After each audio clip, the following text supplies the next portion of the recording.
Does the word marketing make you spiral as your mind goes to the amount of time and money it's going to take? In today's episode, we're sharing 10 ways to market your small business for free or very low cost. These are proven strategies that have worked for us. You don't have to recreate the wheel. With an intentional plan, energy, and the right execution, these tactics will help bring customers to your door. If you're a multi-passionate hustler who loves squeezing the juice out of life and is always looking to get to the next level, then Share the Wealth is for you. Welcome. I'm Ziba. And I'm Sarah. We're two friends who just happen to live across the street from each other and share a deep passion for entrepreneurship and wellness. After meeting as neighbors, we quickly bonded over our similar journeys, starting out in Fortune 500 companies before diving headfirst into the world of entrepreneurship and opening fitness studios. Together, we bring unique perspectives to the table, combining years of experience in business, fitness, and personal growth. Join us and our incredible guests as we explore the realities of being ambitious women, navigating business, motherhood, wellness, and the many twists and turns life throws our way. So let's start sharing. We are live. And we're going to talk about marketing because we both So have exciting. so much experience, and maybe we've been gatekeeping. Yeah, we've done it all, and we're excited to share what works, what's inexpensive, effective, and it can also be fun too. Yeah, definitely fun. Speaking of fun, we're going to kick it off with number one being some tools. So building your marketing brand voice and making sure that you show up consistently across all channels, paid or not paid. And of course, with this being, a free tactic overview and limited investment, we'll give some tools that are free. So the first one, Canva. I am a Canva super fan. It's the most useful tool out there for everyone. If you want to make a birthday card, You can become your own kind of marketing agency to Yes. develop that cohesive look and feel. Yes, and it's for free. There's a paid version, but you can get everything you need for free. Templates for different social media sizes to postcards. You can pick fonts and save them for future use and create your own logo. It's a great jumping off point, and you build as you go. I love tools that make it turnkey as well. Like you don't have that barrier entry of like, I don't know how to do this. I don't know how to do graphic design and all those things that sometimes you have to go years and years to school to figure it out. This is literally done for you. If people see your branding and they know, okay, this is Reformery. We know these are the colors, the font, the brand that I'm looking at. It's so important to go out there looking cohesive and so that people know right away that it's you talking. It takes the guesswork out of it, like you said, for the consumer, but also for you. You're going in, these are your colors, these are your fonts. Sure, there's times you stop and reevaluate, but for the most part, you need to make a social media post. These are the fonts, this is the size. So with Canva being around and it gaining momentum, there are integrations. One interesting integration is ChatGPT. We want to mention ChatGPT because that's the one I'm most familiar with. There are other AI partners, and they're now integrated into Canva. You could go into ChatGPT and say, create this pitch deck and export it into Canva.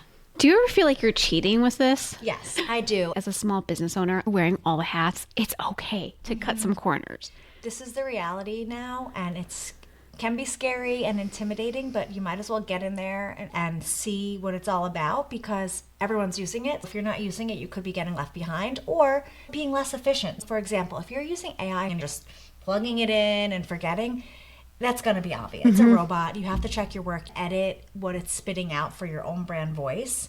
It's not cheating. You really do have to be involved, and you have to train the tool to speak in a way that you want. And as I'm saying this sounds like crazy. It's like you're training a robot. It's you're building a relationship with it. To your point too, like with monitoring the outcomes, the other really important thing is being very deliberate about the inputs you're putting in, being clear about what year this is, what the niche is, the purpose, who the audience is. The more you can tell it, this is what you should be creating for me, dear ChatGPT. I saw a meme the other day about how like somebody that uses AI is always super polite to the AI tool. Like they say please and thank you. 'Cause, like when they finally take over, they'll like remember that you were polite to them. I am polite to them. Thank you so much. If they like spit out something that's like spot on, I definitely say thank you or give it a little thumbs up. Amazing work. So I guess we're here to say, test it out, be smart about it. Think about how you can use these types of tools or AI to be more efficient. Some people really struggle with writing. Like some people don't have a hard time putting together a quick Instagram post about a topic that you're an expert in. But sometimes, even though you have all this information, you're like, oh gosh, it seems daunting. A blog post, for example, which is another thing we want to talk about. If you're a small business owner, like you said, you wear so many hats. How many captions for social media posts do you have in you?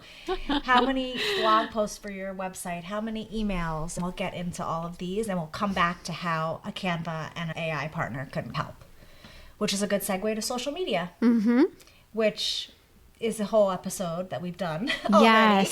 Yes, please check it out. We've dived into Instagram do's and don'ts, the current state of the union, if you will, and also a downloadable freebie, which you should take advantage of straight away. Pause the episode, download the freebie.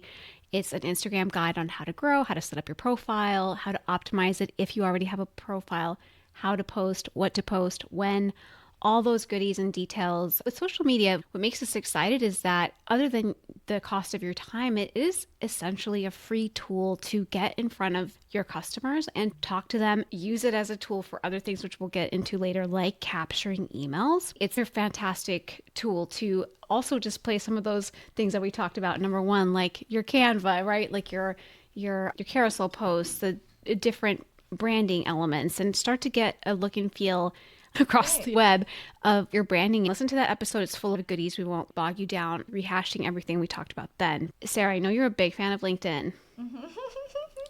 I think LinkedIn is underutilized. People see it as a job search tool a lot of the time. But if you are a small business, there are paid ads, which can be super targeted and local. So that's great if you are investing, but just showing up on there and following other businesses in your realm and posting, sharing what the business has been up to. We'll get into PR, but there's a great way to amplify anything the brand is doing. So business to business tool, really. So speak from my experience, like fitness studio owners or fitness industry people, connecting on there about what you're up to. People are engaged on that platform. They really are. Think about it, right? That's when you want to reach someone, when they're there for that reason. I think the other thing too, as a tangent, is whenever you are ready to hire or have like an internship program, having some activity there, providing updates could be a great way to find people. Think of it as a long-term tool, right? Get on there, be active, and then it is great for hiring. People are in that mindset when on there, thinking about careers and all of that, but it's also just a way to talk to other people who are doing the same thing and just interested in what you're doing, extending your reach. It's free and a great way to just get out there with people that might help you or, connect you with other people that might be relevant. Yes, that's a good point, because we'll talk about partnerships, and this is where partners are. In terms of social media, TikTok is so powerful, and for now, it's not banned. The beauty about TikTok is it's geo-targeted more than any other platform, so it's really a lot easier to reach your customers. And just, if you get shy about, what do I post? What am I supposed to say? Just think of like you're talking to a friend on FaceTime. That is the best way to create TikTok. Don't get bogged down on trends or trending sounds. Do I have to be funny, dance? No, just pick up the thing like you're on FaceTime and start talking about what's going on in your business today, or day in the life of a Pilates business owner, running a coffee shop, whatever it might be. It's great. People are so passionate. They want to consume content, get to know you. It's a great underutilized tool. Facebook groups too, not as sexy as TikTok, but powerful. Yes, there's a lot of funny things out there about people going off in Facebook groups. But depending what your niche is, like, great way to tap in. You'll see people commenting like, what's the best coffee in the area? Who do you recommend for this handyman service? And I guess there are rules sometimes about businesses engaging, but There are ways to have friends recommend you and gather intel about what people are talking about. I love that, Sarah. When I started my YouTube channel, Fashion Over 40, I joined over 40 women's Facebook groups to see the conversations were. I was like a new 40-year-old, right? So I'm like, so what are women over 40 struggling with? And it was helpful to figure out the problems. But like you said, engaging in that conversation, especially if you're a local business, join a local Facebook group like the Mommies of whatever zip code. So helpful when you are able to engage and provide a solution, even if you're not allowed to solicit, but even having like your own profile show that you are a business owner of that business and then engaging is helpful as well. Love it. Facebook groups, they're not going anywhere. No, they're not. Is this allowed? Delete if not allowed, right? Every single post starts with delete if not allowed. Yeah, and they will. You don't have to say that. They will. Okay, so with that, another tried and true tactic not going anywhere is email. People tried to say email was dead. No one's opening it. It's not true. Continuously rises to the top as something you need to be doing for your business. If you are a business owner, you probably have a list of clients. Do something with it. This is all about free or low cost marketing tactics. Email is so inexpensive. Yep. It's inexpensive to invest in a platform that helps you organize. What would you call Flowdesk? Yeah, Flowdesk is a great email provider / tool. At this point, I think it's just more of like a customer relationship management tool, just because it is kind of growing and growing. And there's so many out there. There's MailChimp and there's tons of different other things that you could do. Vertical response. What I like about Flowdesk in particular is that it, much like Canva, it's got a lot of very seamless integrations that you can go and customize. So it takes that kind of guesswork of like, how do I make it look pretty? Or how do I bring my brand to life? How do I build out an email sequence? Sometimes it's very daunting when you hear experts say, build out an email sequence that emails people every week for a month. And you're like, well, what would that look like? What would I say? Literally, Flowdesk handholds you and says, okay, this week 1, you're going to introduce yourself. Week 2, you're going to provide valuable information. So it holds your hand while integrating it with other things such as capturing emails. So you can build out a forum, whether in your link on bio, Instagram, or share it in your business and gather emails. You can also easily import your emails that you gather on other platforms that your business might be using. There's also checkout. So if you have a Shopify shop, they make that really easy for you. It also makes it really pretty. There's a lot to love. The reason I converted to it 4 years ago is it was the cheapest around. It's still inexpensive. But really robust. Exactly. Very robust. So we really like it. And we'll have a whole other episode related to emails and how to make the most out of that. Because I think if there's one thing that will make you the most money, it is an email list, ironically. Yeah, so we're talking about like you have an email list, great. These people get pushed. You have a partner like a Flowdesk. People are getting pushed through the system based on when you've captured their email. And then a partner like a Flowdesk also has extensions, like you mentioned, help with email acquisition, right? To capture more emails. A great way to do that, I think you mentioned this, is by like freebies. So offer somebody, put your email in, and we do this. So yeah, we're trying to do this too. So, download our Instagram guy. Yeah, it's not rocket science, and it's all linked together is my point. So it's not like you have to capture emails in Instagram and then transfer them over to Tool. That's it. Choose a partner and use them across all channels. Like your CRM tool. The other thing it integrates with is a quiz maker. Quizzes are a fun way to engage your current clients or prospectives, especially if you have a couple of offerings that you can kind of send people to, like, you know, like maybe categorize them and it's like, oh, your result was this, so this is what you should get.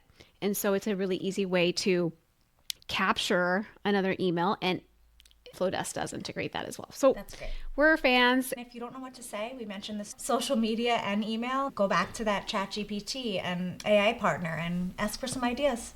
It doesn't have to be that those tools are creating the entire email or social post for you, but just gets the I love that, Sarah. You're so right. Like literally just, this is the kind of business I am. I don't know what to email my clients this week. Like, what should I do? And it'll give you some good ideas. The other thing, if you already have an existing email, don't just email your clients when you have a sale or a new product. Have that consistent relationship because it's a great reminder. Some of my favorite brands email once a day. I love hearing from them. It's inspiring, helpful, or a reminder that I might want to shop them later. And if you're not the person that's going to email every day, that's totally fine, but make it a habit of emailing on a regular basis just to stay in touch, just to keep, what's happening at your business and keep that conversation going. And then it's also a reminder of people, even if you have no sales, of like, oh, wait, I forgot that I needed this or that. Mm-hmm. Yeah, it's a way to stay top of mind. We all want to be remembered. Yeah. The best part of aging in 2025 is doing it on our own terms. If you're like us and want to keep the grays at bay, we're excited to share our experience with Array, known as the wrinkle cream of hair care. Array is the first functional beauty brand to target aging hair with a proactive, science-driven approach. Today we're offering an exclusive 15% off discount code on your purchase of Share the Wealth 15. That's spelled ShareTheWealth 15. I discovered Array 3 years ago when I first started noticing grays, and they've been a part of my hair care routine since. Sarah is starting it now and excited to report back, so why not get started with 15% off? From dry shampoo to root serum to supplements, Array has got you covered in a way hair color can't. Head to ArrayGray.com, that's AreyGrey.com. And again, the discount code is ShareTheWealth15. Another way to stay top of mind and reach potential clients through community partnerships or partnerships with expected brands in your realm and non-expected. You can sponsor an event, you can organize something in the community, and something that, just gets your name out there and reaches new people other than, social media and email like we've talked about. And thinking about partners that you can have a social giveaway with that will extend your reach, or just host something unexpected. Events are a great way for people to have fun, get to know you. It's not salesy, but they have exposure and they get to meet you in person, right? So it's like such an organic way to just be in front of prospective clients. Yeah. And also be prepared and have your Canva developed, whatever it might be, like introductory offer, or maybe a QR code. I was going to say capture emails Yeah. at these events, or to sign up for the event, or enter the sweepstakes. Share it with the partner you're working with. So it's a mutually beneficial partnership, and everyone wins. Yeah.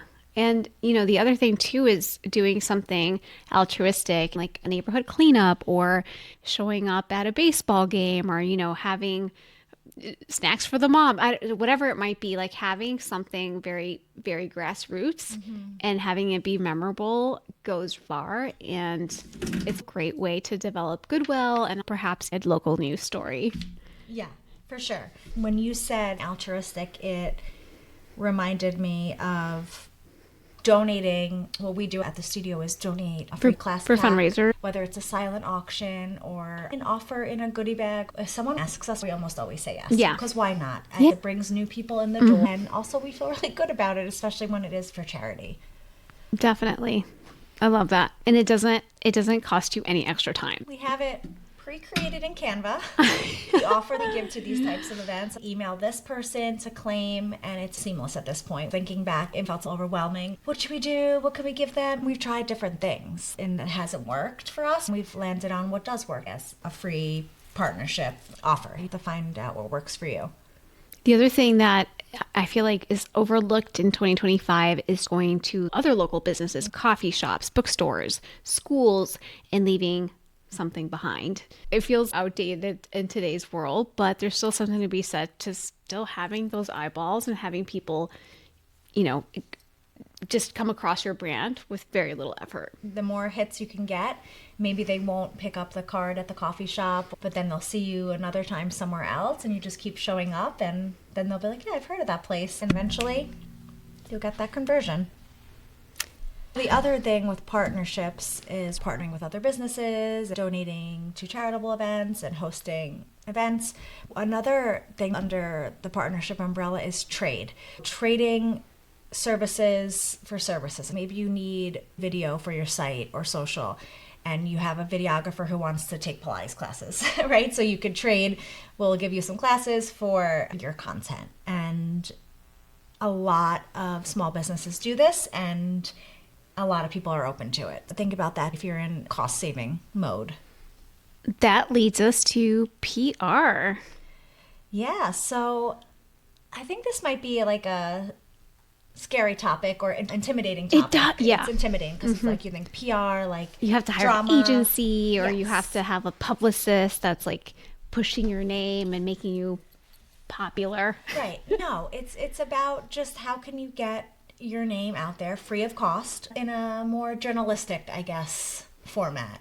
When you think about local news, they need stories every day. I mean, whoever is coming up with local news stories every day, bless them, right? That's why it gets a little redundant. Yeah. If you're like, you know what, you have something going on and it's community based or an event, reach out to your local news stations and see who's willing to pick you up, because that was something we found a lot of success with in Chicago with Mozzie Dance Fitness, is we would get featured at like around town or just as like different anniversaries or anytime, especially think about your seasonality of your business. Like for us, for fitness, January is a prime time. Local channels are looking to have an expert come on and talk about fitness.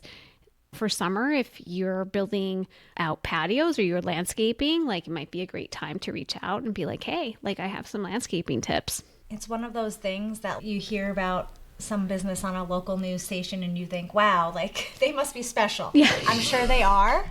They are. But maybe there's somebody also reaching out and like, tooting their own horn. Even podcasts, it now falls under journalism. It's the new Oprah show. Get on a podcast in your industry. It does take outreach and that can be intimidating, but if not you, then who? Why not your business? Don't let that stop you. If somebody says no, somebody will say yes. LinkedIn is a great way to find people that we're talking about reaching out to. So whether that is the local news channel or that is the local podcast or the podcast in your niche, maybe it doesn't have to be local. Don't be afraid of rejection. It's usually not personal, it's just they're booked or whatever. You'd be surprised who might say yes. Yeah.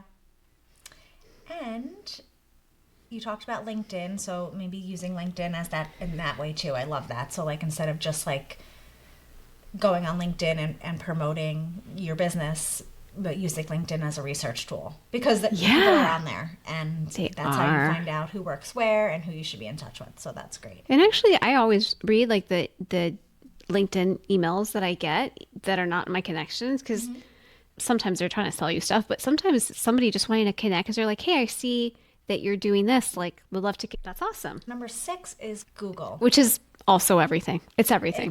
It's everything. We're going to talk specifically about Google Business. So many businesses have not claimed their Google Business account. If that's you, don't be shy. Pause it now, claim it, and share this podcast with a friend who needs to promote their business for free or low cost. Yeah. So pretty much what we're saying is if somebody goes to Google your business name, it should be populating with the pictures you want, your accurate phone number, address, the accurate site, your hours of operation, other tags like what type of industry you are. It's simple stuff, but there needs to be action taken. It's one of those things that you think maybe that just happens on its own. But if you don't claim your business, then, You wake up one morning, it's there. Like I have a business, of course that they must be it's Google. They must be pulling this information from my site. No. You want to optimize it. And own it, because if you're not uploading the pictures and linking these things, it'll be the most random picture for your business of a cat you posted once. So you have to own your Google Business account and check in regularly, maybe a couple times a year, just to see what's going on. Oh, I mean, I would check in pretty often. We realized once that this is linked to Google Maps. Think about the Google universe. When people are putting in your business to find you to drive there, that wasn't happening one day. So we had a client reach out saying, like, I always put it in when I'm driving and it's not coming up now. We're like, oh, that's weird. Whatever. We ignored it for 2 days. Our entire Google business profile had disappeared. Something got flagged. It was a mistake, but we had to go through steps to have it reinstated. So it is kind of important. It is very important. Also because it's linked to other platforms too. Yeah, we disappeared. All our reviews were gone. It's important whether or not you're paying for ads on Google. Your presence and your Google business profile is going to help optimize. It's going to help have you show up when somebody's searching for hardware store near me, coffee shop near me. If your Google business page isn't tight, Yeah. you're gonna fall below in the ranking. So what you also want to do, that's a great point, being searchable, is making sure that that profile is optimized. And what we mean by that is that you have taken some time to think about your description to make sure that it's full of rich keywords that would help somebody find you. And again, if you don't know how to do that, your friend and coworker ChatGPT can help you. You can just say, what would describe your business? What would be a great Google listing for my business that's full of keywords? And that can give you a really good, and then edit for your brand voice so that people feel like they're looking at you and it sounds like you have all of those things you need to have in there, making sure you're found. We won't go into the paid Google ads or, anything that requires too much budget right now, but there are paid ads. We all know that at this point, and there are ways to go in there, and once your business Google profile set up, you'll begin to see these opportunities actually probably show up, be emailed or pop up on your business account. There are ways to set very low budgets for Google ads. And also, to your point, like you will see Google email you, hey, here's $500 to spend on your first Google ad. Just do it. Set the limit.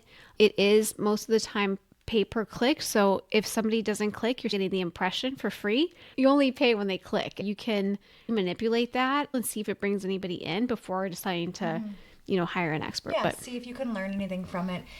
There are so many insights with Google. Maybe there's a surprising age range of person that's clicking. Certain words or images, if you're engaging in this paid program, are working better. So you could just use it as a learning tool for future efforts. Speaking about Google, we need reviews. Reviews are so important. Mostly talking about Google reviews. People still use Yelp. Yelp reviews are also out there, and we know people love their Yelp status. In terms of Google and Yelp and anywhere else you can have a review, it's easy to ask for reviews, whether in that email flow or the link, you copy it, make a QR code and put it up in your business, say scan this to leave a review. If you have this personality, you can have a customer in your face and say, hey, did you have a great experience? Would you leave me a review? Right. It is so powerful. I'm not a big reviewer, but the 2 times somebody has done that to me, like they just did this to me in Beverly Hills at a restaurant. The server was like, hey, my name's Raul. Will you please leave a Google review? Then I went to leave him a review, much to my shock, because I saw he had 30 different reviews on Raul. I did have a good experience, but it was powerful for him to say, hey, this is going to help the restaurant. People want to help. I think it's powerful. They were probably having like an internal competition of who could get the most reviews with their name mentioned. I love that. Now that you say that, that happened literally in our neighborhood. The waste management guy asked me one day, how has it been? How's everything going? Could you leave me a review? My name is, I said his name. I want to win this contest. I really love the shrimp rolls at Wegmans. It was a gift card to Wegmans, and I did it. Yeah. And of course, I'm like, why not? So if you can handle that, asking somebody for something, it's just a few seconds to leave a review. It goes so far because when you're shopping and deciding between businesses, you're going to go with the higher rated or more reviewed business. For sure. And once you're in the Googleverse and people leave you a review, you get prompted to respond to their review. You should respond, and it's all stuff that just becomes part of your day-to-day. We've all had the experience of purchasing a product, especially on Etsy or from a small business, and getting automatically served the email to leave the review. People are used to leaving reviews. Just ask for them. Free marketing. That takes us to they're leaving reviews, so they might as well refer somebody, right? Yes. A review is a referral if it's positive, but you should set up a referral or loyalty programs where your clients earn rewards in some way, shape, or form for referring other people and for frequenting your business. And this can range from a punch card to a whole digital referral points program. So it doesn't have to be fancy. It's about connecting with your clients, keeping them engaged, and rewarding them for business. I know we all know the people that are rabid fans of a brand. They're always talking to us about them. And do you ever think they should be paying you for this? They're usually not. If you can find those super fans that are talking about you and that are excited about your what you're offering, and then it's going to goes so much further to give them that extra something. Every little thing matters. Whether it is them referring someone to you and then they get a free class or a discount, and or the more they come, they earn points to get a discount on something or to get a free something. You know, it's worth the investment to stay engaged with your frequent customers. Yeah, punch cards work really well if you're a local business. They're easy to carry. For some reason, people like keeping them in their wallet. It's turnkey for you. It's tangible. And it makes it easy to execute. The problem with loyalty programs, we all know we should be doing them, but execution is everything. And most of the time, the execution gets botched, right? Like something doesn't quite connect. It doesn't get captured, or you're not sharing what it is. So you have a loyalty program, but it's nowhere when you walk into your business. It's nowhere on your email marketing. And so kind of being meticulous about the execution of making sure that your customers know that you have one. We have one and it's tied to our back-end system. So depending on the type of business you are, you might have that opportunity. I love getting the emails of so-and-so referred someone. And it's very easy for people, since it is a digital platform, to go in and refer, and then they can see their points and then they can redeem their points. So it could be something that's worth a low-cost investment, whether it is printing punch cards or having a loyalty point system managed on the back end. People love redeeming points for discounts. How do you share your loyalty program perks? Once we launched it, we did email and social. Every time someone takes a class, they automatically get an email that says you've been love entered. it. They're automatically entered unless they opt out. It's very automated, Okay. which for us, we just need it to be. And we Well, still have most hiccups. small businesses have to be, you have to find these automation systems. Yes, it's like the set and forget, which has a bad connotation to it. We don't forget, we check in. There are hiccups sometimes where, like, you know, points won't be linking because it's just like anything in the cloud or wherever it's all happening. So we are checking in on it often, but they're referring people on there. They're getting points for every class. They're getting points for things like their birthday. This is specific to fitness and boutique studios, but you could also go on this platform and host a challenge. If you attend a class during this time, you get more points. For this month, we're hosting something that points get escalated. Again, just engaging. It's something different than just coming and going, right? It's keeping people engaged and rewarding them. And I think the other thing is sometimes customers don't know that you have this, and they find out, they're like, wait, you've had this the whole time. So communication is key. Yeah, so communicating is true. I feel like a lot of the nail salons I go to, I'll be like, I'll see somebody with a punch card and I'll be like, I don't have one. Yeah. Hello. Yeah, or coffee shop. So I see one and I don't have one. Yeah, definitely. I love that. All right, what's next? Referral loyalty program is number 8. Number 9, switching gears, getting tactical with direct mail. If you're local, It still works. we get it. And it's funny because some people are like, I throw everything out. And yeah, I throw everything out too, but I look at it. Yeah, you have to look at stuff before you throw it out. You have to. You never know when it's A check. Which is, sometimes, you know, it's so weird how they're not electronic. You're like, oh, I almost threw that out. so true.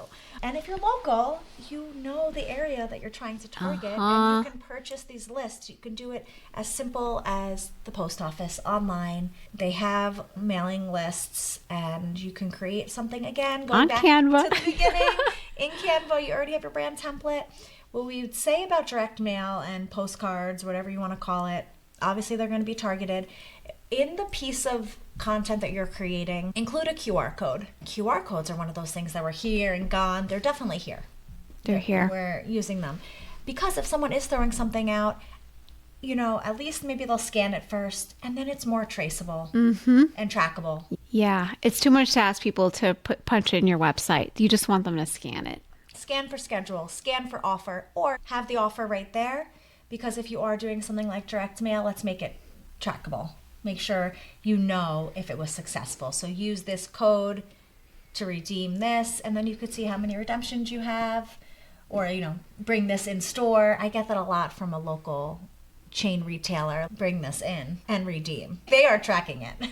I love that. It feels good to redeem something. It's very low cost, extremely targeted, and traceable. These are things to watch for when you don't have a lot of marketing money. We're talking about like those offers that are trackable. Something like this would be great for an intro offer. So you're ideally hitting new people, give them an intro offer, get them in the doors, which brings us to number 10. Yeah, but it's a great thing to put on your postcard is a trial offer, inducing trial.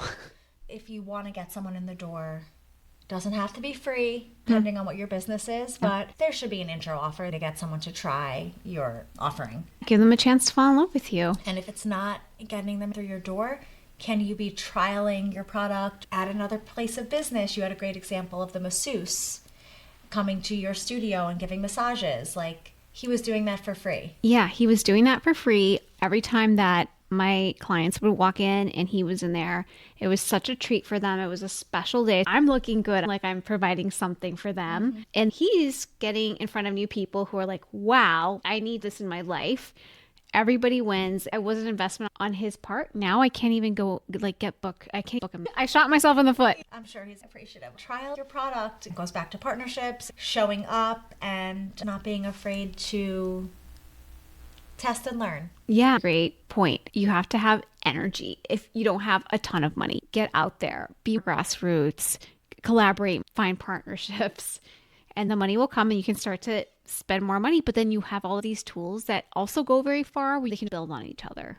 Yeah, you've set the foundation. Well, those are the 10 tips or tactics. I guess we would say, like, be curious, follow accounts on social media that, give ideas on how to use some of the tools that we mentioned. Yeah, follow us too so that you get these daily business tips and inspiration. Share this episode with a small business who could use it. Yep. Yeah, please do. Share away. Hey, we're asking for a share and a review. Yes, Yeah. If you enjoyed today's conversation, the best way to support us is by subscribing, sharing the podcast with a friend, and leaving a review. And we'd love to hear from you. Comment below or slide into our DMs. See you next time.